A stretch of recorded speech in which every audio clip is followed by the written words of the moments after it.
एक बार की बात है, राधोगढ़ गांव के पास एक नदी बहती थी। खेती के साथ साथ पीने के लिए भी उसी नदी का पानी इस्तेमाल होता था। उस नदी में एक चुड़ैल रहती थी। वो कुछ दिनों से लोगों को पानी नहीं भरने देती थी और बहुत परेशान करती। एक दिन, ए कमला, तूने मेरी चोटी क्यों खींची? पगला गई है क्या विमला? मैं भला तेरी चोटी क्यों खींचूंगी? झूठ मत बोल, यहाँ हम दो ही तो हैं। अरे अरे, वो देखो, हमारी मटकी का पानी कौन गिरा रहा है? रास्ते में उन्हें भुवन मिला, जो बैलों को पानी पिलाने नदी लेकर जा रहा था। क्या हुआ? इस तरह क्यों भाग रही हो जैसे भूत पीछे पड़ गया हो? हाँ दादा, भूती है नदी पर, सच में। भक, मैं ही मिला चुहल करने के लिए।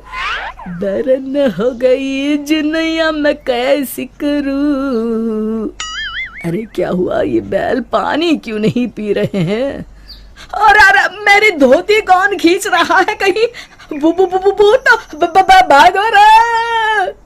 इसी तरह एक दिन रामू वहाँ से जा रहा था। उसने देखा बीच धारा में एक औरत बड़े ही आराम से बैठी हुई है।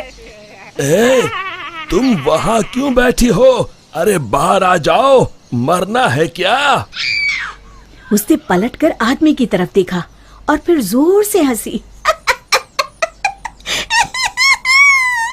तुझे मारना है कहकर हाथ बढ़ाना शुरू किया। वो तेजी से गिरते पड़ते गांव की तरफ भागा और गांव आकर लोगों को बताया। हाँ, उस दिन मेरे बैलों को पानी भी नहीं पीने दिया उस चुड़ैल ने। हमारी मटकी का पानी गिरा दिया था। लगता है हमें ये गांव छोड़ना ही होगा। बिल्कुल सच कहा भुवन, मेरा भी यही मन है। गांव के सब लोगों ने गांव छोड़ने का निश्चय कर लिया। भुवन बेटा, हो गई तैयारी? हाँ काका, हो ही गई समझो। हम्म।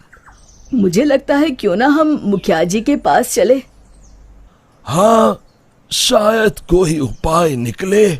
काका, मुखिया जी कोई ओझा तो नहीं? मुझे लगता है हमें हनुमान मंदिर के पुजारी के पास चलना चाहिए। बात तो तुम्हारी भी सही है। सारे गांव वाले पुजारी जी के पास गए। कहो, कैसे आना हुआ? हाँ पंडित जी, हम नदी वाली चुड़ैल के आतंक से परेशान हैं। आए दिन उसका आतंक बढ़ता ही जा रहा है। मुझे तो लगता है हम सबको भी गांव छोड़कर भागना पड़ेगा। समस्या तो गंभीर है, पर भगवान दयालु है। अवश्य ही कोई उपाय मिल जाएगा। आप ही बताइए, क्या करना होगा? हमें एक हवन करना होगा। जैसे ही उस हवन का पवित्र धुआं उसे लगेगा, वो श्राप मुक्त हो जाएगी। पर चुड़ैल को हवन कुंड तक लाना असंभव है। असंभव में ही संभव छुपा है भुवन। तो हवन किया जाए। कल हस्त नक्षत्र है, कल ही ठीक रहेगा। ठीक है पंडित जी। आप लोग इस सामग्री की व्यवस्था कर लीजिए। मैं ब्रह्म मुहूर्त में वहां पहुंच जाऊंगा। हम सब भी पहुंच जाएंगे। हवन कुंड तैयार है, मैं जल लेकर आता हूँ नदी से।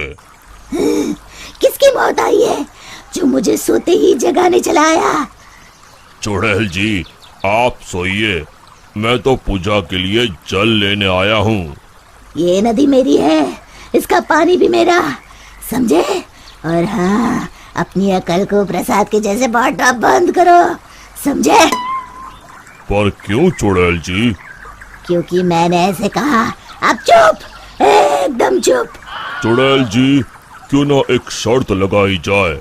जो हारेगा उसे दूसरे की बात माननी पड़ेगी। बोलो, मंजूर है?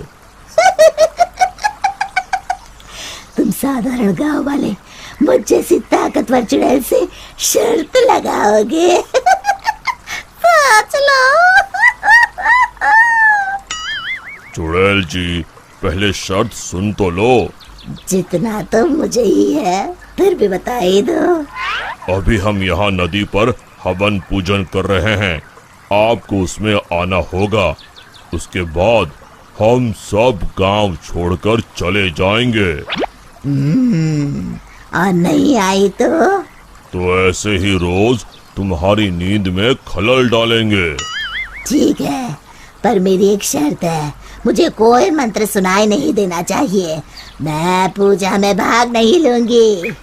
ठीक है चुड़ैल जी, आप बस वहाँ बैठिएगा।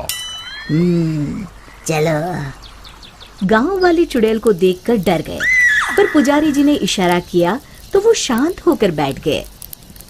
जैसे ही पंडित जी ने आखिरी आहुति आग में डाली और धुआं चुड़ैल की तरफ गया, वो जलने लगी और जोर जोर से चीखने लगी। बचाओ, मैं जल रही हूँ, बचाओ, कोई बचाओ, मैं सबको खा जाऊंगी, किसी को नहीं छोड़ूंगी, बचाओ। धीरे धीरे उसकी आवाज शांत हो गई। सब लोग सोच रहे थे कि चुड़ैल जलकर राख हो जाएगी, पर ये क्या? उस डरावनी चुड़ैल की जगह पर एक खूबसूरत परी खड़ी थी। वो मुस्कुराते हुए बोली, मैं एक परी हूँ। एक शाप के कारण मुझे चुड़ैल बनना पड़ा।